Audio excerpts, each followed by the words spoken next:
যে রাফসানদার ছোট ভাই, তা তো আপনারা সকলেই চিনেন তাকে। সে দা পপুলার পার্সন ইন বাংলাদেশে একমাত্র কন্টেন্ট ক্রিয়েটর যে কিনা খুব ভালো একজন ফুড রিভিউ করতে পারে। আজকে আমি কিছু কন্টেন্ট ক্রিয়েটরকে নিয়ে আলোচনা করবো। তো আমি এখানে পার্সোনালি কাউকে এটা করবো না বা আমি কাউকে নিয়ে সমালোচনা করতে আসিনি। তো আমি একটা ছোট্ট একটা বিষয় নিয়ে আলোচনা করতে এসেছি। তো এটা দেখার পর অনেক কন্টেন্ট ক্রিয়েটর মনে মধ্যে আঘাত লাগতে পারে। তো আমার কিছু করার নেই, আমি আমার কথা বলতেছি। যদিও তোমার খারাপ লাগে ভাই, তাহলে ভাই তুমি আমার ভিডিও থেকে এখনই চলে যাও। আচ্ছা, এখন মূল আসল কথায় আসি।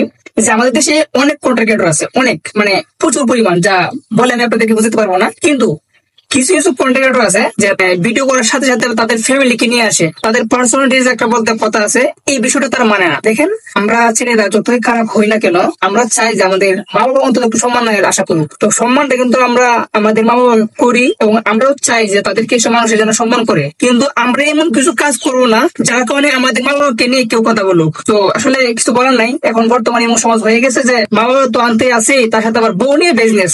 বাহ, আচ্ছা যাই হোক, বউ নিয়ে তো বিজনেস করাটা এখন খুব প্রচুর পরিমাণ হয়ে গেছে। আর বউ নিয়ে বিজনেস করলে তো পুরো টাকার টাকা কথাই আছে না, রাতারাতি কোটিপতি।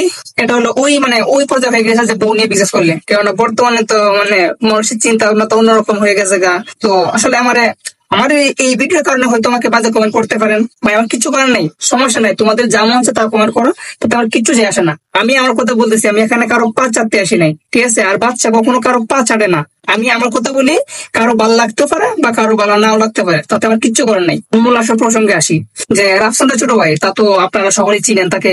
সে দা পপুলার পার্সন ইন বাংলাদেশে একমাত্র কন্টেন্ট ক্রিয়েটর যে কিনা খুব ভালো একজন ফুড রিভিউ করতে পারে, যে কোনো জিনিস খুব সহজে রিভিউ করতে পারে। এখন তার বাবার একটা কোম্পানি আছে। আচ্ছা, এই বিষয়ে পরে আসি। আসল বিষয়টা হলো, কয়েকদিন আগে একটা গাড়ি গিফট করছে, 2 কোটি টাকা না কত টাকা একটা গাড়ি গিফট করছে। আর এটা নিয়ে রাফসানদার ছোট ভাই ও লাইভে আসছে, এই বিষয় নিয়ে কথা বলছে। যাই হোক, এসব বিষয় নিয়ে আমার কোনো মাথা ব্যথা নেই। মাকে গিফট করতে পারে, এটা তো আলহামদুলিল্লাহ ভালো কথা।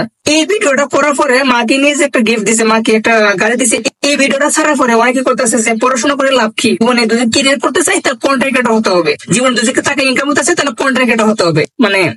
পড়াশোনা করে লাভ নাই, পরে আমার চাঙ্গে, এটাও আমি মানি। বর্তমানে পড়াশোনা লাভ নাই, পরে চাঙ্গে দেখবো পড়াশোনা, জীবনটা পরে লস। আচ্ছা যাই হোক, এটা আপনাদের ব্যক্তিগত ব্যাপার, পড়াশোনা করবেন নাকি বিক্রি করবেন সেটা আপনার ব্যক্তিগত ব্যাপার। কিন্তু আর একটা কোম্পানি আছে, ব্লু কোম্পানি, এটা নিয়ে প্রতিনিয়ত একটা রিভিউ করে রাফসানদার ছোট ভাই। এখন রিভিউ করে তার কোম্পানি, সে রিভিউ করে, কিন্তু শোনা যাচ্ছে যে এটার ভিতরে নাকি ফার্নিচার কিচ্ছু নেই।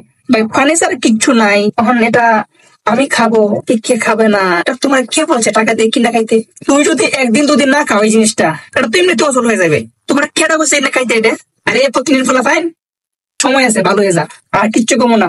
তো রাফসানদার ছোট ভাইকে আমি বলি, ভাই আপনি তো অনেক বড় একজন সেলিব্রিটি মানুষ, আসলে আপনার সাথে আমার চাই না। তো একজন ছোটখাটো একজন কন্টেন্ট ক্রিয়েটর হিসেবে বলতে চাই যে আমরা কন্টেন্ট ক্রিয়েটর হয়েছি, আমাদের বলতে পাওয়ার বলতে কিছু নাই।